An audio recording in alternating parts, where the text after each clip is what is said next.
Y sí,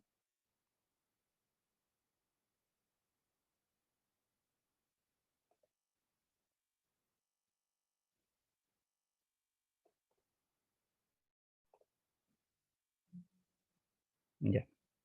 ¿Está grabando ya?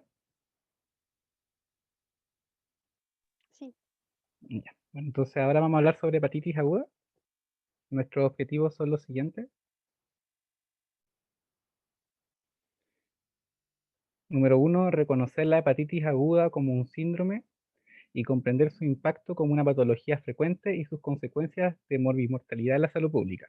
El número dos, que es conocer las principales causas de hepatitis aguda, su cuadro clínico, sus medidas de prevención y cómo aplicarlas. Y el número tres, que es esquematizar el enfoque diagnóstico de hepatitis aguda y analizar adecuadamente sus valores de laboratorio. Y el número cuatro, que es esquematizar el manejo general de hepatitis aguda, sus criterios de hospitalización y el manejo específico para los distintos tipos de hepatitis. Entonces, a modo de introducción, y para definir lo que es hepatitis, la hepatitis se define como la inflamación y necrosis del parénquima hepático de una aparición reciente menor a 6 meses, que es de curso autolimitado que puede ser causado por cualquier noxa patológica en una persona previamente sana y que puede ser secundaria a múltiples etiologías. Y la alteración característica que encontramos en la hepatitis son que las pruebas de laboratorio, en especial encontramos elevación de transaminasas, de la GOT y la GPT, producto del daño hepatocelular que está causando la hepatitis. Entonces, entre las causas de hepatitis aguda, la etiología por lejos más frecuente son los virus hepatotropos: hepatitis A, hepatitis B, hepatitis C, hepatitis D y hepatitis G. Sin embargo, tenemos otras causas de carácter infeccioso. Por ejemplo, los virus sistémicos, encontramos el citomegalovirus, el virus Epstein-Barr, adenovirus, VIH, Coxsackie, entre muchos otros, por ejemplo, herpes simplex, etc. Entre las infecciones bacterianas podemos encontrar, por ejemplo, leptospira, salmonella tifus, tuberculosis también, y en infecciones micóticas, por ejemplo, encontramos histoplasma. También encontramos de causas alcohólicas por drogas y toxinas, em, causas por trastornos circulatorios y enfermedades metabólicas, que son muchas más raros, pero igual hay que tomarlas en cuenta, hepatitis autoinmune y también hepatitis aguda relacionadas al embarazo, ya sea como con síndrome de HELP, preeclampsia, hígado graso agudo del embarazo, entre otros. Entonces, con respecto a la epidemiología, es importante destacar que la mayoría de la mortalidad por hepatitis viral se debe a infecciones crónicas, no por infecciones agudas, lo que se ve reflejado con los siguientes datos. Las hepatitis virales causaron 1,34 millones de muertes, entonces no es menor, según datos de la OMS. Y estas muertes fueron ocasionadas principalmente por la hepatopatía crónica y hepatocarcinoma. Y además que la hepatitis B y hepatitis C son responsables del 96% de la mortalidad. Ya, y como se mencionó, la etiología más frecuente es la viral. Sin embargo, en el mundo es la por virus hepatitis E, pero en Chile es por virus hepatitis A, que todavía sigue siendo la más común acá. Con respecto a la clínica, dentro de las hepatitis pueden encontrar dos tipos: las agudas, que es lo que vamos a hablar el día de hoy, y las crónicas. Las agudas se caracterizan por ser de curso autolimitado, de baja mortalidad, y tienen una clínica general que es independiente a su causa, que encontramos fiebre, fatiga, prurito, náuseas, vómito, compromiso del estado general, un dolor abdominal, entre otros síntomas inespecíficos. Y la crónica, que también es una inflamación hepática, pero que es mayor a 6 meses de evolución y que es la que causa mortalidad. Sin embargo, no todos los virus de hepatitis cronifican. Por ejemplo, el virus de hepatitis A no se cronifica, el hepatitis B puede cronificar en 5% de los adultos, pero principalmente en recién nacidos, 90%. En el virus de hepatitis C, 70%, en la hepatitis D, sobre el 50%, y en el E es raro, pero puede ocurrir, por ejemplo, en inmunosuprimidos, pacientes con VIH positivo, trasplantados o con quimioterapia. Entonces, como había dicho antes, estos pacientes al final evolucionan a cirrosis y hepatocarcinoma, que es lo que les puede ocasionar la muerte.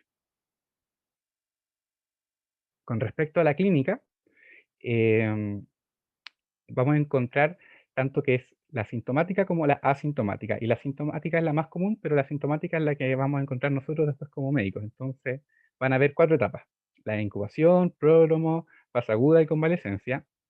Y en la fase aguda encontramos la anictérica, que es la más frecuente, y también encontramos la ictérica. ¿Y cuál es la diferencia entre estas dos? Es que la ictérica se caracteriza, como dice el nombre, por ictericia, coluria y acolia. Y aquí, y hay que considerar, porque esto es bien importante, que tiene como tres tipos de complicaciones la fase ictérica: la colestásica, la grave y la fulminante. Entonces aquí vamos a mencionar estos tres tipos, que es importante al momento como de darnos cuenta y de pesquisar, que no se nos vaya a pasar. La colestásica se caracteriza por una ictericia que está marcada, por un prurito intenso, coluria, colia, en los exámenes de laboratorio, la fosfatasa alcalina elevada y el tiempo de protombino más bajo. Un curso más prolongado y es mucho más frecuente virohepatitis A. En cambio, la grave, como dice el nombre, tiene manifestaciones de enfermedad grave. Por ejemplo, encontramos ascitis y un gran compromiso del estado general, pero sin llegar a reunir los criterios de fulminante, que son dos: la que tenga síntomas de encefalopatía hepática, y además que tenga un INR mayor a 1,5. Y este tiene una mortalidad muy grande, ahí es 70-80%, pero dependiendo puede llegar al 90%. Y en este caso hay que tienen que llevar a trasplantado un servicio, un centro UCI o UPC que esté capacitado para un trasplante hepático. Y bueno, no lo había dicho, pero la fulminante se caracteriza por ser una necrosis hepática masiva. Y es una complicación muy grave de la hepatitis aguda y es de rápida aparición. Bueno, con las hepatitis virales, aquí les trajimos un cuadro porque son muchas y tienen hartas características y hartas cosas que nombrar. Principalmente con respecto al tipo de virus, el B es el único virus que es de tipo de DNA. En cambio, todos los otros son RNA. Sin embargo, el virus hepatitis D es lo que se llama virusoide o RNA satélite, lo que quiere decir que va a depender de otro virus. En este caso, el D depende del B. Entonces, las características, en el virus hepatitis A lo encontramos en regiones tropicales y subtropicales y se caracteriza por ser benigna, autolimitada y asintomática. En cambio, el B y el C se caracterizan además por tener manifestaciones que son extrahepáticas. Lo que quiere decir que, por ejemplo, pueden presentar rash cutáneo, dolor articular y muscular, síntomas neurológicos, cardíacos, hematológicos, entre muchos otros. El D no está descrito en Chile y eso es bien importante porque al momento como de hacer la serología y de buscar si esta hepatitis de causa viral, no está descrito en Chile, entonces no lo buscamos como causa. Y como había dicho antes, al ser un virusoide o RNA satélite, es una coinfección de la hepatitis B. Y el virus E, que da más, ahí hay que pensar más en una enfermedad del viajero y hay que también diferenciar del virus A porque también se caracteriza por ser leve y autolimitado. Con respecto a la transmisión, em, el virus hepatitis A principalmente se da por vía fecal oral, entre tanto como persona a persona como por consumir aguas contaminadas o alimentos contaminados. Y también está la sexual y parenteral. Con respecto a la hepatitis B, lo que se da más en Chile es por la vía sexual y también hay que considerar la parenteral y perinatal. En el hepatitis C, la parenteral es lo más frecuente, pero también está la sexual, percutánea, perinatal. En hepatitis D, que no se busca en Chile, igual está la sexual, parental y perinatal. Y en el caso de la E, fecal oral, zoonosis y parenteral. Con respecto a la incubación, aquí solo para que lo sepan, no para que se lo aprendan. La hepatitis A en promedio 30 días, la B promedio 75 días, la C promedio 50 días y la D 28 a 84 y la E 15 a 60. Y con respecto a la detección, la B y la C y la D se busca en suero hemático, y en cambio el A y el E por suero y heces, que se pueden buscar la detección de la serología. Y con respecto a la clínica, el 10 a 30% de la asintomático, 5% colestásico, 0,2% hepatitis fulminante. Sin embargo, al ser el A el virus más prevalente en Chile, es la causa más frecuente como de hepatitis fulminante en Chile. Entonces, a pesar que dice 0,2%, es la que mayor causa. Y 25% hepatitis B sintomática, 1% fulminante. Y bueno, en el caso de D puede aumentar el riesgo si está presente hasta un 20%. Y bueno, y les dejo los otros para que lo pueden leer después. Y con respecto al marcador de diagnóstico de infección aguda, que es lo más importante, que al momento que tenemos que saber, al saber qué tipo de virus hepatitis es, en el A va a estar presente el Anticuerpo IgM, y cuando es IgG, estamos pensando más en una infección que es de carácter más antiguo. En cambio, en la hepatitis B se van a buscar dos cosas: el anticuerpo IgM, y vamos a encontrar el que es del anticor, por eso la C, porque es anticuerpo anticor, y además vamos a encontrar antígeno de superficie. La S es por superficie. Con respecto al virus C, vamos a hacer tanto un PCR para buscar que está presente el ARN del virus hepatitis C, más una seroconversión de los anticuerpos anti-VHC.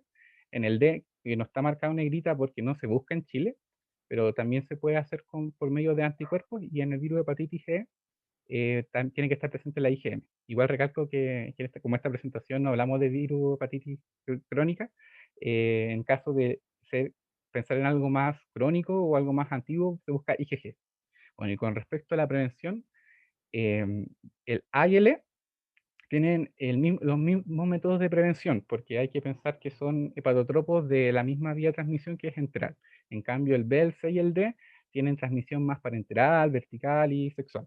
Entonces, como prevención, en el A y en el D hay que pensar en desinfección de superficie, cocción de alimentos sobre 85 grados, control de aguas, harto lavado de manos, especialmente ahora. Y en el D, no compartir útiles de aseo personal. Usar preservativo, el tamizaje de transfusiones, que es bastante importante, que en Chile se hace del año 96, esterilización de agujas, etc. Y con respecto a la inmunización, solamente en Chile hay vacunas y inmunoglobulinas para el A y el B, para el resto no hay. Y con respecto a otras etiologías, y esto lo voy a pasar rapidito, porque son causas menos comunes, con respecto a virus sistémicos está el Epstein-Barr, el citomegalovirus, y siempre hay que pedir VIH. Ya tuvimos recién la presentación de VIH, así que siempre ELISA. Y hay que pensar en síndrome mononucleósico, cuando estamos pensando en un virus sistémico. En este caso, la triada clásica: enopatía, odinofagia y fiebre. En el caso de hepatitis autoinmune, es una enfermedad crónica de causa desconocida y debuta como hepatitis aguda en el 25 al 75% de los casos. Más frecuente en mujeres en pubertad y de 40 a 60 años, y lo que tenemos que indagar al momento de empezar a diagnosticarlas es que hay que sospechar que haya antecedentes de enfermedad autoinmune antes. Entre los síntomas, todos los que se mencionaron, son síntomas inespecíficos, y además hay que pensar en si la paciente tiene atralgia de pequeñas articulaciones y leve erupción eritematosa. Bueno, y las tres últimas, encontramos hepatitis por alcohol, y aquí hay que pensar en que la cantidad se relaciona con la lesión hepática. En hombres el consumo va como entre 60 gramos día, y en mujeres 40 gramos día, lo que pueden causar daño hepático. Y entre los síntomas: rápido inicio de la ictericia, mialgia, fiebre, hepatosplenomegalia, dolor abdominal, etc. Y bueno, puede darse el clásico hígado cirrótico. En caso de hepatitis por drogas, y aquí también incluya fármacos, son el 10% de hepatitis aguda, y hay que diferenciar entre DILI, que significa Drug Induced Liver Injury, entre si son intrínsecas, es decir, como que están ocasionadas por el fármaco, que son dosis dependientes, y las idiosincráticas, que no son farmacodependientes. Y finalmente está la hepatitis por toxina, y aquí encontramos varias. Aquí mencionamos la manita faloides porque es importante considerar en diversos lugares, incluyendo Chile, porque podemos encontrar este hongo que causa esta toxina, que hace que sea muy hepatotóxico y que cause necrosis masiva y fallo hepático. Y bueno, ya encontramos otros ejemplos, pero hay más, como el tetracloruro de carbono, el cloroformo, el tricloretileno, entre otros. Entonces, con respecto al enfoque diagnóstico, hay 4 pilares: anamnesis, examen físico, laboratorio y el estudio etiológico. Entonces, ahora tenemos aquí un cuadrito resumen que resume todo lo que vamos a hablar ahora.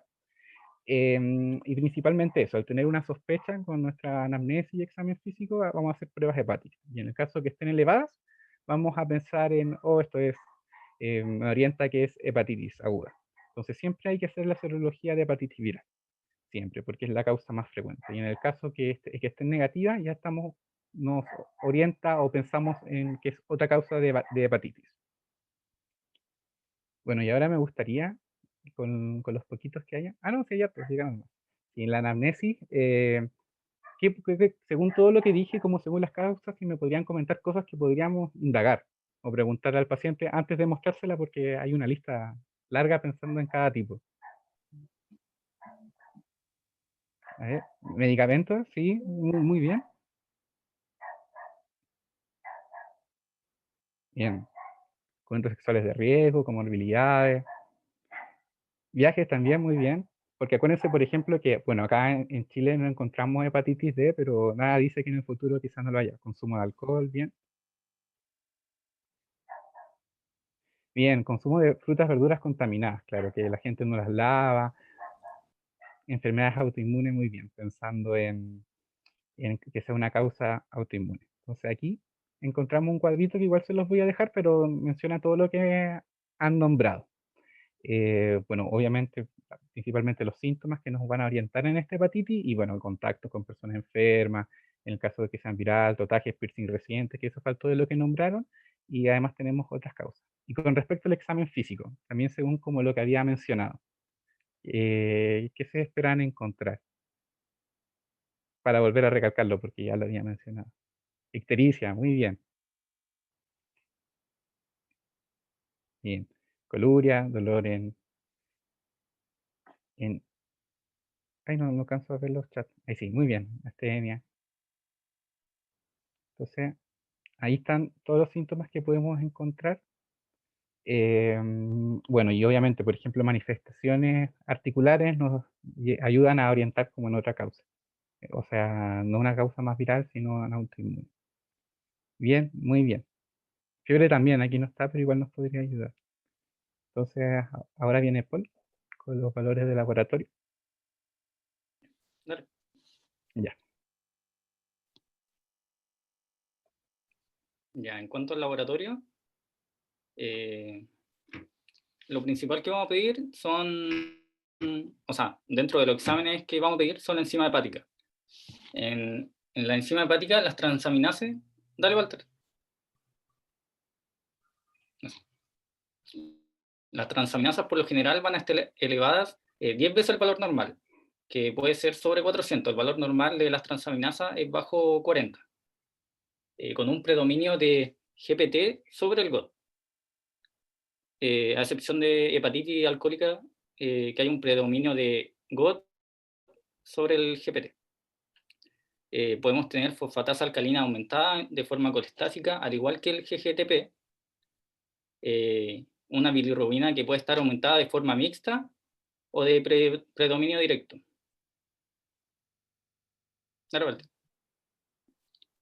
También vamos a pedir pruebas de función hepática, como la albúmina, que por lo general no se va a ver alterada, y la protrombina, que es importante pedirla, ya que con un INR, o sea, con un tiempo menor al 40%, o con un INR mayor a 1,5, podríamos sospechar de que el paciente está teniendo una hepatitis grave, pudiendo evolucionar a una hepatitis fulminante.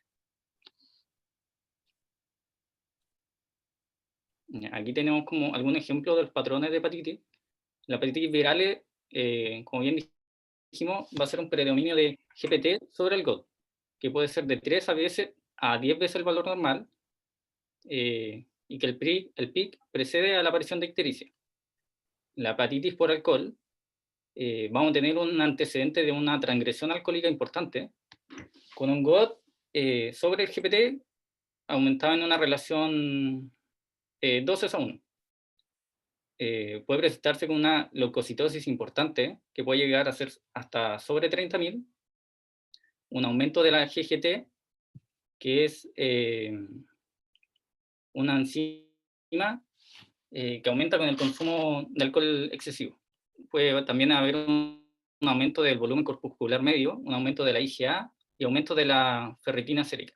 En hepatitis por drogas puede haber un aumento hasta el 25 veces el valor normal, con patrón colestásico o mixto. En la hepatitis autoinmune es variable el aumento, puede ser de 3 a 10 veces el valor normal, pero aquí vamos a tener autoanticuerpos positivos, también con un aumento del IgG.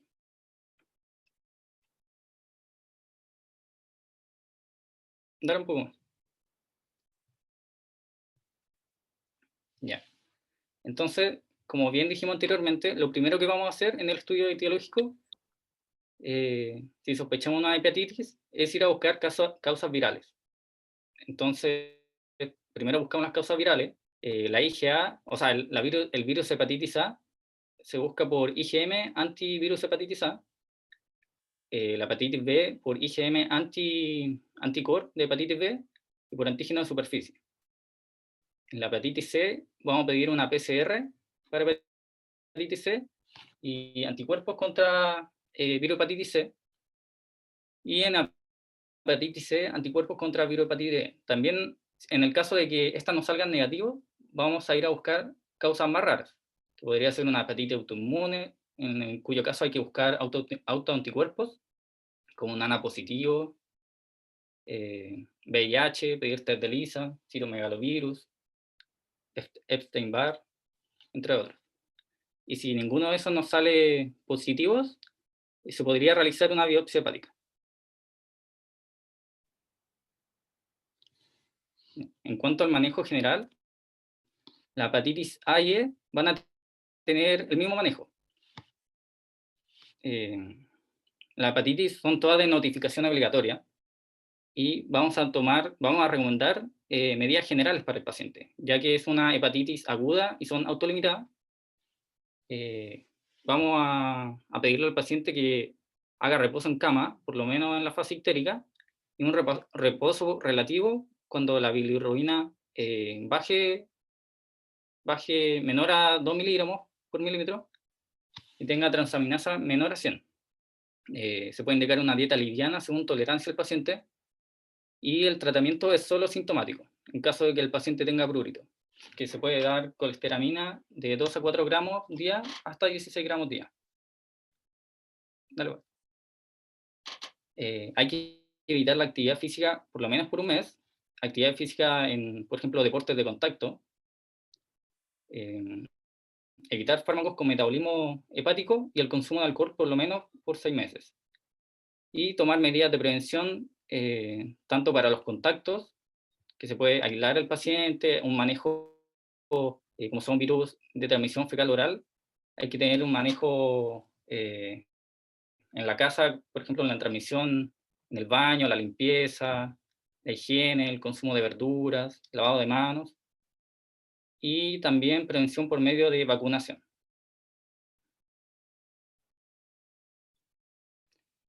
Y en la hepatitis B y C, también notificación obligatoria, vamos a tomar las mismas medidas generales, sin embargo, a estos pacientes a derivar al gastroenterólogo.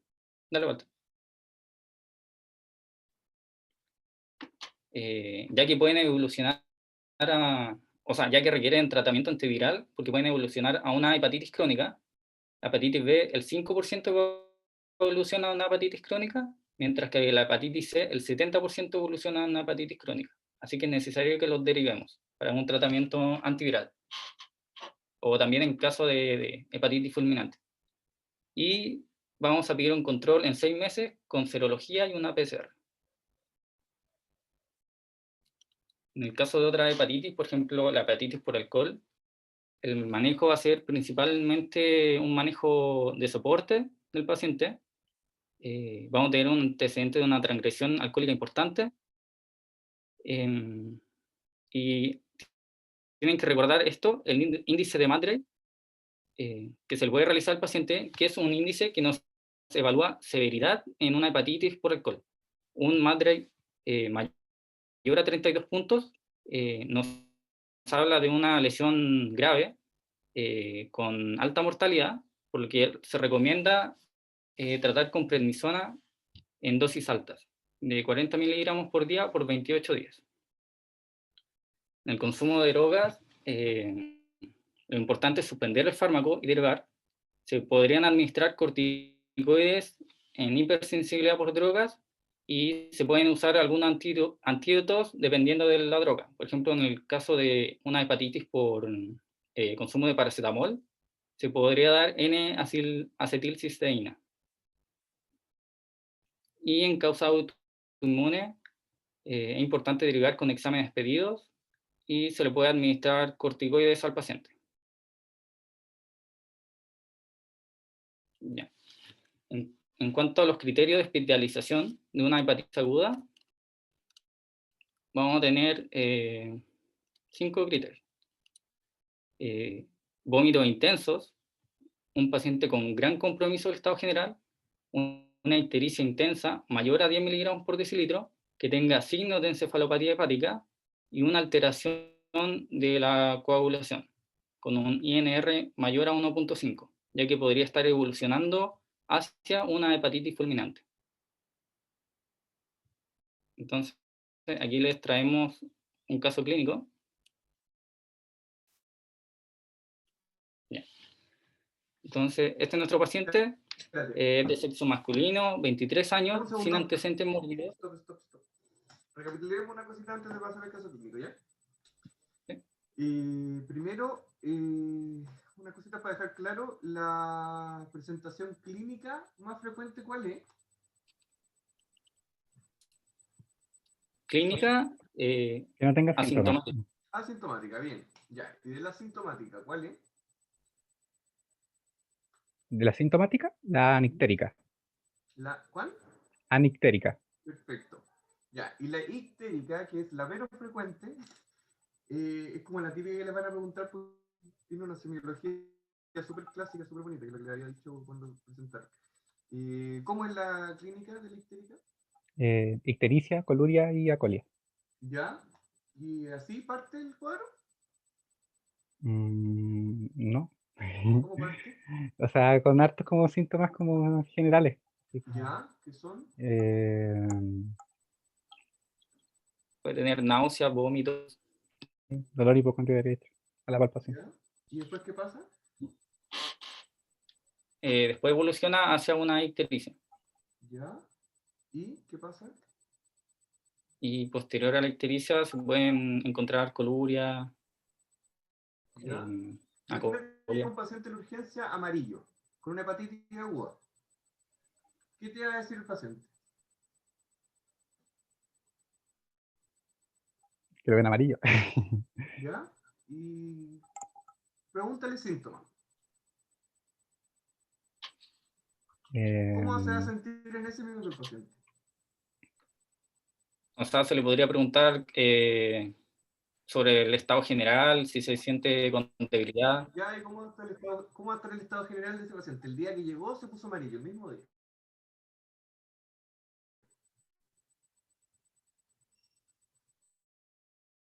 El mismo día, Pero Se siente en regio.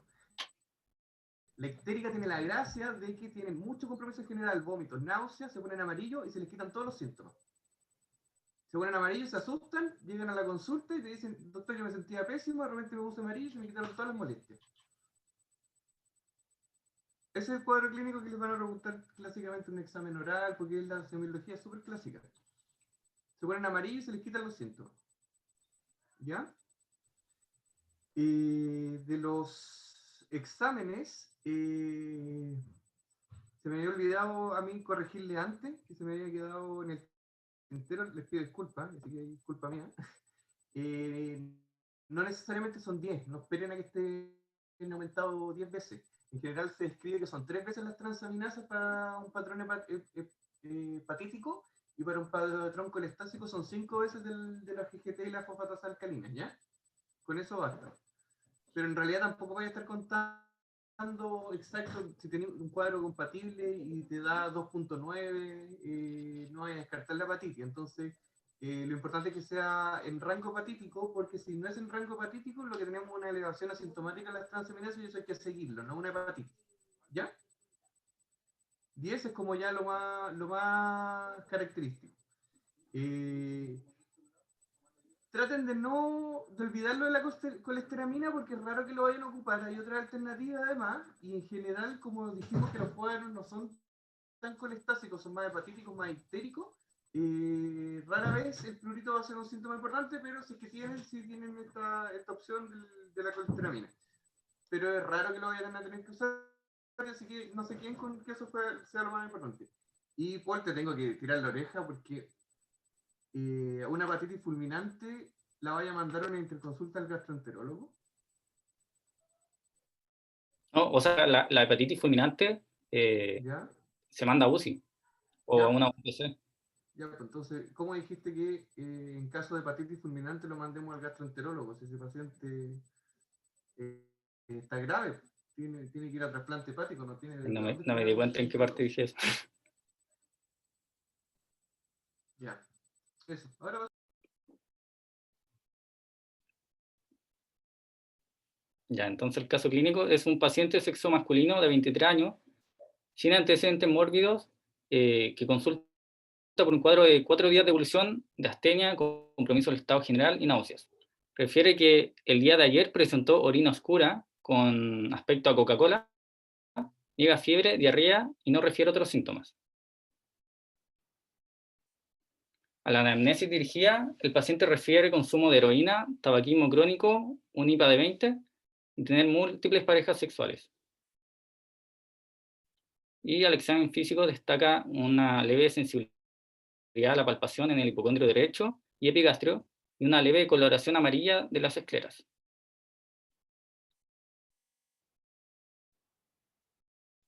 Ya, entonces, con esta anamnesis y examen físico, ¿qué exámenes se deberían pedir? Ojalá pudieran interactuar un poco en esta parte del caso clínico. ¿Qué exámenes se le ocurren que podríamos pedir?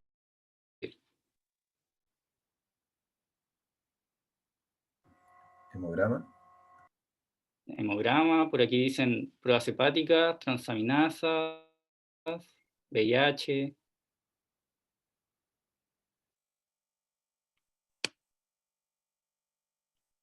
PDLR, pruebas de coagulación, una eco para descartar colelitiasis. Ya, dale vuelta. Entonces, lo importante es que por lo mínimo, pidamos un hemograma, pruebas de coagulación, electrolitos plasmáticos, pruebas hepáticas y siempre una ELISA para VIH, siempre. Dale vuelta. Hay serología de hepatitis, porque vamos a sospechar siempre primero por causas virales. Entonces ya pedimos los exámenes, se encontró un hemograma sin alteraciones de electrolitos, o sea, sin alteraciones y electrolitos plasmáticos normales. Se encontró una GPT aumentada de 966, un GOT de 420, aumentado también, una bilirrubina de 1.9 miligramos, que está alterado. El resto se encuentra normal. Y en la serología se encontró un IgG antivirus hepatitis A positivo, un antígeno de superficie de hepatitis B positivo y un IgM anticore de virus hepatitis B positivo también. El resto se encontró todo negativo, incluyendo el VIH. Entonces, con esta serología, ¿cuál sería el diagnóstico que podríamos plantear? ¿A alguien se le ocurre?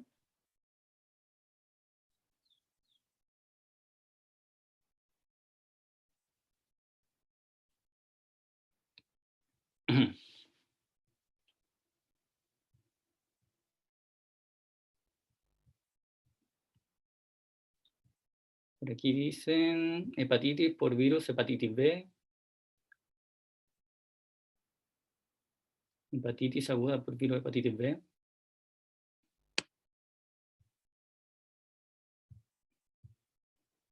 Ya, dale vuelta. Ya, entonces, aquí el paciente tenía una IgG antivirus hepatitis A positiva, pero no tenía una IgM. Entonces, nos descarta que tenga una infección aguda de hepatitis A, por lo que esa puede ser una infección antigua de hepatitis A, o bien pudo haber sido una vacunación que tuvo el paciente. Y tenemos positivos antígeno de superficie y IgM anticore para hepatitis B. Entonces tenemos una hepatitis B aguda. ¿Cómo manejarían a este paciente?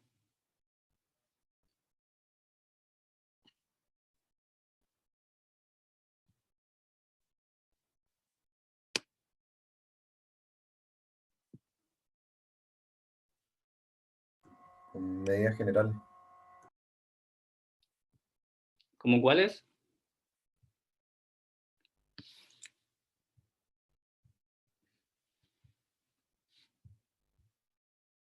Reposo, tratamiento sintomático. Ya. Sí, se le indica reposo. Por aquí dicen derivar a gastroenterólogo. Sí, también porque puede cronificar la infección. ¿Alguien se le ocurre algo más?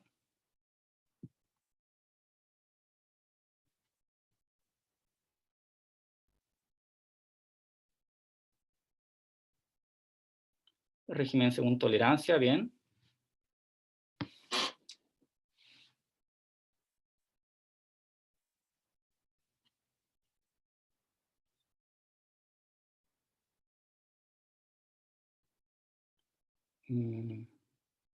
Restringir alcohol. Bien, ya, avancemos, Walter.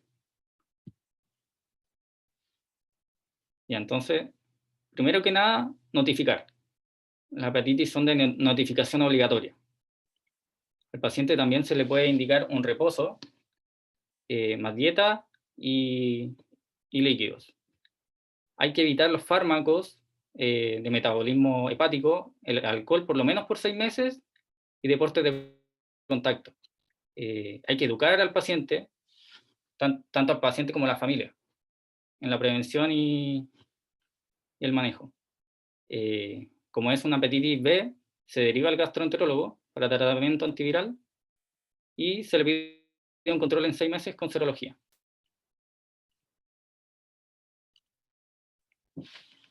Resulta que este paciente se fue y a los 3 días después vuelvo a la urgencia con un gran compromiso del estado general, somnoliento, con vómitos intensos, ictérico y con asterixis. ¿A alguien se le ocurre que... Ya, bueno, y se le realiza un hemograma sin alteraciones de electrolitos, o sea, sin alteraciones, electrolitos normales, una función renal normal, pero las transaminasas aumentaron mucho más. Ahora están en 3000, en 3300 y el GOT en 2400. La bilirrubina, tanto total como directa, también aumentó y tiene un INR de 2.4. Bien aumentado. ¿Se le ocurre que puede estar pasando con este paciente? Que a los 3 días después volvió mucho peor de lo que estaba. Por aquí dicen hepatitis fulminante, con encefalopatía. Ya, avanza al Entonces, el diagnóstico, como bien decían, el paciente está cursando con una hepatitis fulminante por virus hepatitis B. Vamos. Entonces, lo importante aquí es estabilizar al paciente y trasladarlo lo más urgente a un hospital que tenga unidad de trasplante hepático y que lo pueda manejar también en una UCI. En caso de que el hospital en que ustedes se encuentren tenga unidad de trasplante, se interna en la UCI a espera de un trasplante. Lo importante aquí es sospechar una hepatitis fulminante y tratarla lo antes posible. Y para terminar nuestros mensajes finales, a modo de resumen de la presentación, que iban como con todos los objetivos presentados. El primero, que es la hepatitis, es un diagnóstico bioquímico que posee múltiples etiologías. La principal causa es viral, virohepatitis A, pero sin embargo siempre hay que descartar antes de pensar en otras etiologías. El diagnóstico se hace mediante serología. Hepatitis A y hepatitis B se pueden prevenir con la vacunación en Chile, y las hepatitis agudas virales en general son benignas. No cursan con falla hepática aguda. Sin embargo, siempre hay que descartar otros diagnósticos diferenciales. Así que esa sería la presentación. Ahí están nuestras referencias. Pues si tienen alguna duda, nos dicen. Eso, y muchas gracias. Súper bien. ¿Tienen alguna duda, alguna pregunta del curso?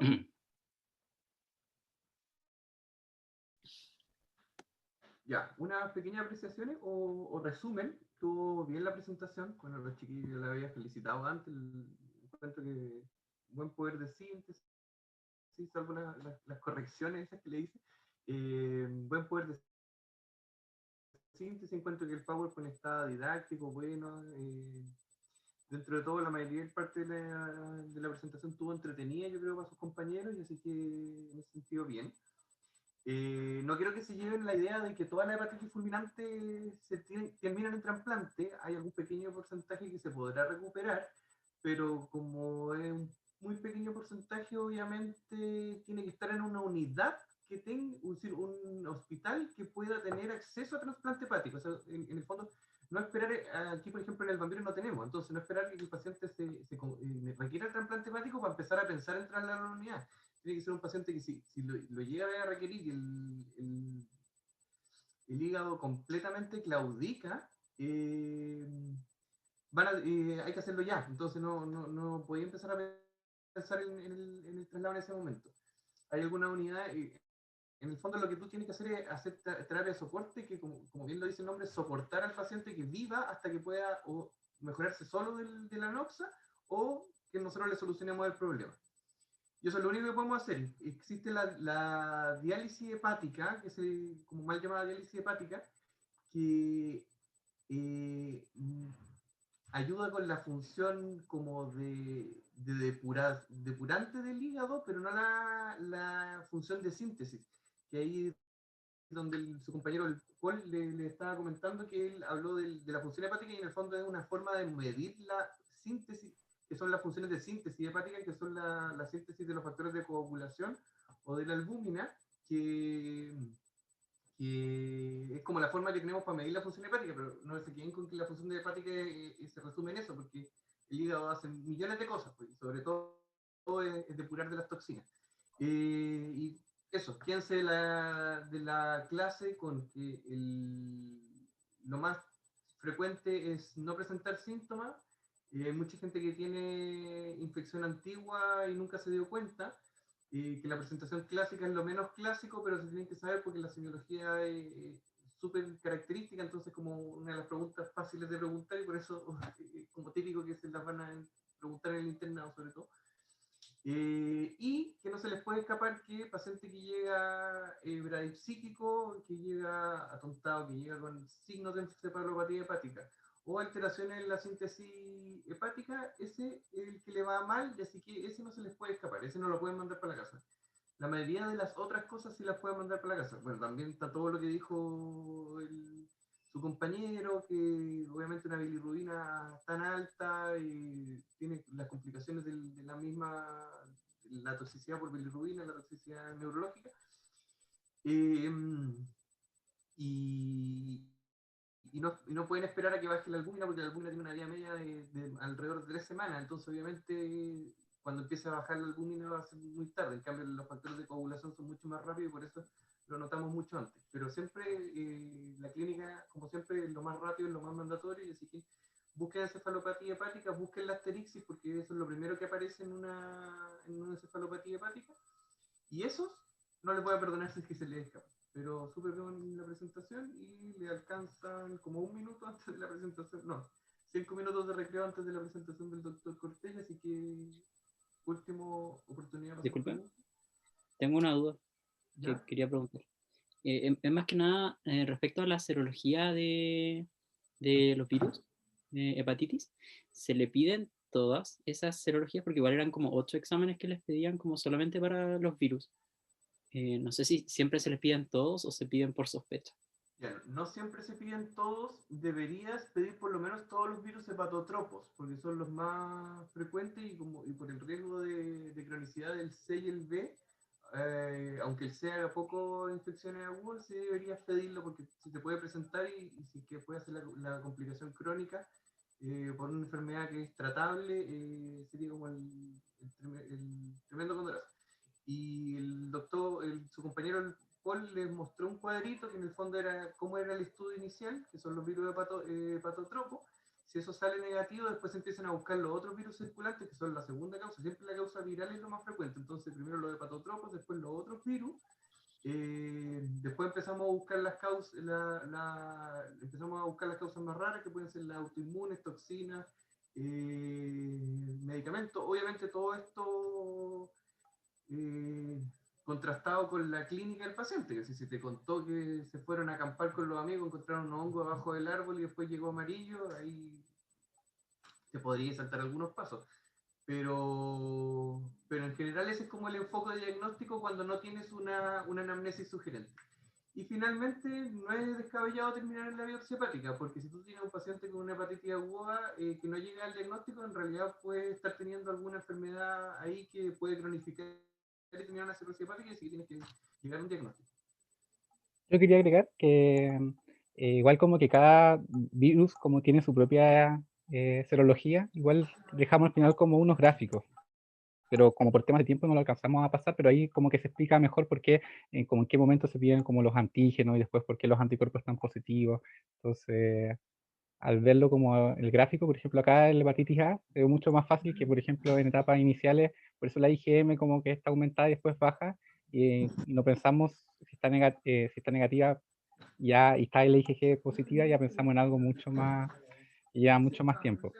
Entonces ahí igual se las vamos a dejar porque como que eran muchos gráficos, porque cada como virus tenía su gráfico, pero como Eso, que se con sus explica. compañeros, cuando estábamos preparando la clase en conjunto, dejamos hartas diapositivas que no están mostradas para que a ustedes después les sirva esto para estudiar, pero son cosas que en realidad igual las van a tener que repasar solos, que son como cosas que hay que darle esta vuelta, sobre todo este gráfico, el comportamiento de los anticuerpos, de los antígenos. Entonces eso no sacábamos nada con explicárselo ahora, porque en realidad entra por una oreja y sale al tiro, así que les va a quedar las últimas diapositivas como apoyo para que estudien para la prueba. Yo quería preguntar por qué está contraindicado el ejercicio y si eso aplica para todos los tipos de hepatitis y por cuánto tiempo. Mira, el ejercicio de alta intensidad te puede elevar las transaminasas, en el fondo porque se genera un poco de isquemia al hepatocito. No necesariamente eso se va a correlacionar con que vaya a tener una peor evolución de la enfermedad, pero sí te va a complicar con el seguimiento. Y algunas de estas se presentan con hepatomegalia, con hígado grande y con esplenomegalia. Y en ese caso los deportes de contacto están contraindicados porque te puede provocar una ruptura de órganos sólidos. Rotura. Una ruptura, Gracias. ruptura de una relación. La última pregunta es respecto a lo mismo de antes de los antígenos. ¿Cuánto sale cada uno de los exámenes de serología? Como en valor en peso. Es una muy buena pregunta y le va a quedar de tarea. No, Igual depende como de si uno está como en FONASA y SAPE, el nivel de SAPE que uno tiene también. gracias.